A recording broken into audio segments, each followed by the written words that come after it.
With this constitutional amendment, Gavin Newsom wants to destroy our gun rights in our own founding documents in a way that we could never undo in a court of law. And you're not going to believe the methodology he wants to use to get this done. Guys, watch this video and join the fight. Hey guys, Aaron Dorr here. You know, in my 15 years of doing gun politics, I believe that Beto O'Rourke, former congressman from Texas, is perhaps the stupidest politician in American political history, at least in today's generation, if not all time. But I think that we owe Beto O'Rourke a tiny sliver of gratitude because it was dumb Beto who announced on the campaign stage several years ago that, hell yes, we're coming for your AR-15s. Hell yes, we're going to take your AR-15, your AK-47. And that marked the moment, in my opinion, when all pretense was dropped by the radical left and they became very honest with the American people about their goal to systematically disarm the entire American population. We now have a president who restates this every couple of days in the White House. You have tyrants in your state house saying the same thing, but it all began with Beto O'Rourke. And now, besides having Biden in the White House doing this, all of the younger generation of gun grabbers, your radical left governors, your radical left U.S. senators, they are now hell-bent on moving that debate more and more to the left every day because they know that if we're arguing over here, we're not arguing about expanding gun rights over here. It's a tactical, intentional decision made by these people. And the most recent iteration of this comes from California Governor Gavin Newsom. Many of you saw this and asked us about this late last week because it was late last week when Governor Newsom came out as he is about to launch a presidential campaign. He's made that very clear, and he called for a 28th Amendment to the United States Constitution. And basically, it would cement the gun grabbers' entire agenda into our nation's founding documents. And I'm going to break down the details of this amendment and the process by which he wants to use this. But it's important to realize, I think, at the very beginning, that for many gun owners, there could be a temptation here when you hear videos like this. You might say, oh, come on, they're never going to modify the Constitution. They're never going to pass an assault weapons ban in Congress. They're never going to have the courts end the Second Amendment. And as long as that generation of gun owners thinks that way, they will remain checked out of the fight for gun rights. In my opinion, that's the wrong approach to make because these people on the radical left are very patient. They don't care about your guns. They don't care about my guns. They care about disarming our children and our grandchildren. And they're willing to put in a process in place, like a constitutional amendment, for example, to do exactly that. Because, again, they're patient. And they don't so much care about disarming this generation as long as they get to disarm a generation of Americans. And they can then impose the draconian tyranny they've always wanted to do. So we must stay engaged. We need to stay engaged in this fight. Now, getting back to Gavin Newsom. So Gavin Newsom, for those who don't know, is the most woke, most self-loathing governor in America today. His own people hate him.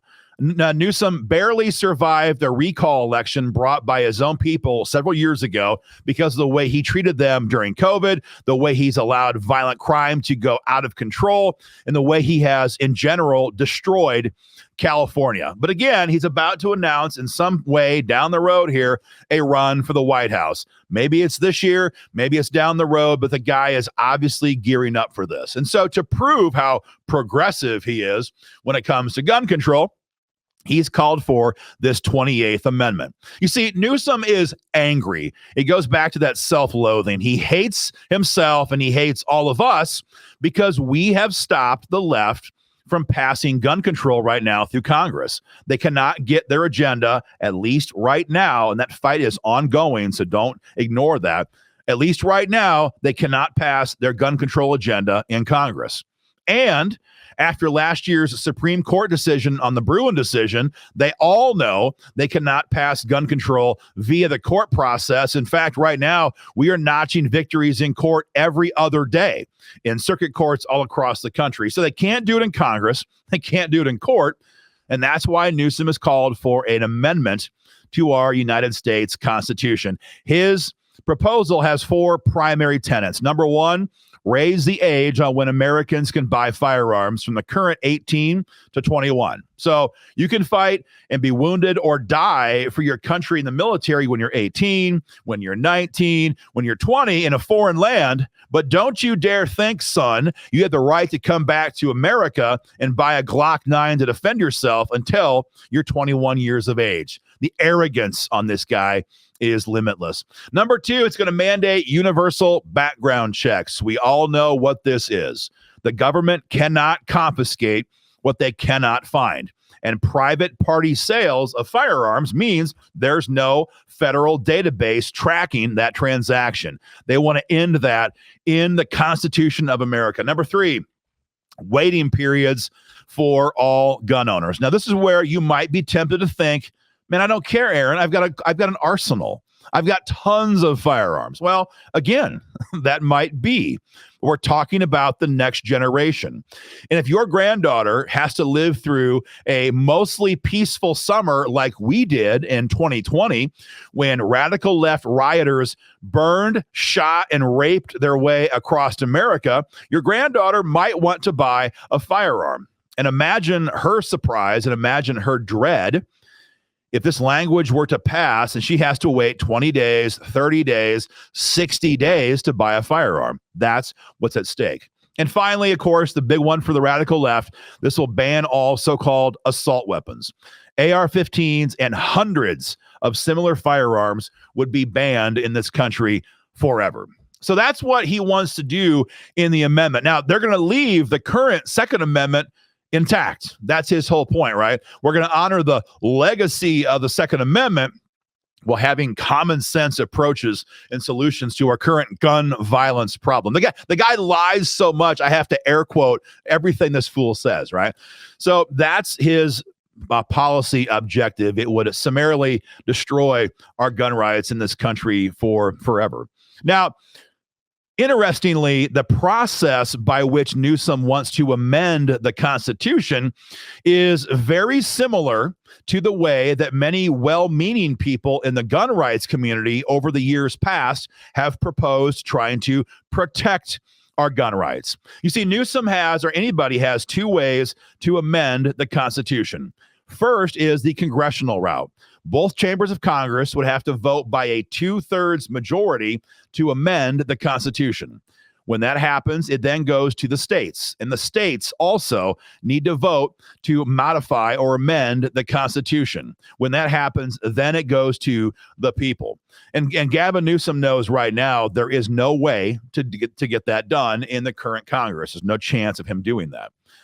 And so instead, Gavin Newsom has proposed an Article 5 convention to modify the Constitution, to amend it with this new amendment directly.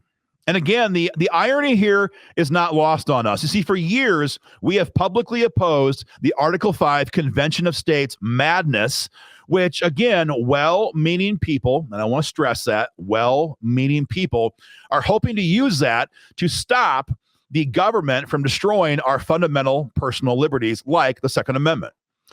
We've always opposed that because we have told our members for years that the damage that could be done to our freedom, gun rights, First Amendment rights, all of our freedoms, if we open up the Constitution to being edited, is incalculable. It's incalculable. You know, when Florida passed red flag gun seizures, that was terrible, but that was limited to one state. That law can be, and frankly should be, undone by Governor DeSantis. It could be sued over in court, and it should be. When other states pass minimum age requirements, it's limited to that state. When a state would pass universal background checks, it's limited to that state. The damage is limited, and it can be undone with future action by that General Assembly, or it can be sued over.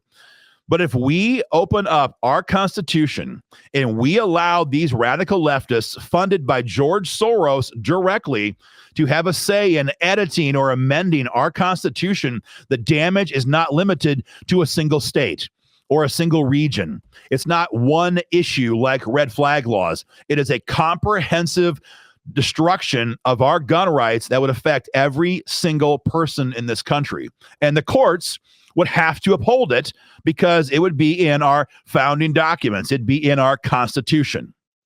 Now, by now, those who still believe in this idea of the Article 5 Convention, and to be fair, the issue has kind of died away. We haven't discussed it in a long time here. We haven't had the need to, but we do now. But to be fair, for those who are watching this now, you might be thinking to yourself, oh, come on, you're being dramatic. There's safeguards in place. We could stop them. And to that, I would simply push back and say, really? Really? We have seen gun owners unable to stop city councils from mandating city-level gun control laws, even in red states. We have seen red legislatures, take Florida, pass red flag gun seizures by massive majorities. We've been unable to stop that. But somehow we think collectively as gun owners now, supposedly, that we have the power to restrain the entire radical left machine who would go all in on trying to gut our Constitution in an Article 5 convention. No, that's preposterous.